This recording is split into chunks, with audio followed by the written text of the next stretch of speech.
వరంగల్ జిల్లా రాయపర్తి మండల కేంద్రంలో విద్యుదాఘాతంతో వరి పొలం దగ్ధమైంది. గ్రామానికి చెందిన రైతు రహీముద్దీన్ వరి పొలంలోని విద్యుత్ ట్రాన్స్ఫార్మర్ ఫీజులో మంటలు చెలరేగి నిప్పురవ్వలు కోతకు వచ్చిన వరి పొలంలో పడ్డాయి. దీంతో అరెకరం వరి పొలం కాలి బూడిదైందని బాధితులు వాపోయారు.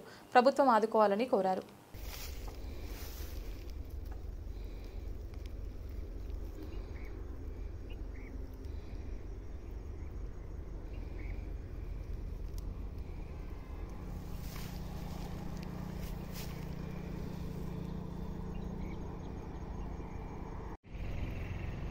నా పేరు మొహమ్మద్ రజాక్ పాషా,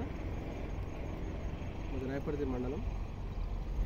ఇవాళ మధ్యాహ్నం విద్యుత్ ట్రాన్స్ఫార్మర్ షార్ట్ సర్క్యూట్ వల్ల మెరుగులు పడి పొలం అరెకరానికి పైగా కోతకొచ్చిన పొలం నాశనం కావడం జరిగింది. మొత్తం పంట కాలిపోయి బూడిద కావడం జరిగింది. దీనికి ప్రభుత్వం తగిన విధంగా ఆదుకోవాలని మేము కోరుకుంటున్నాం.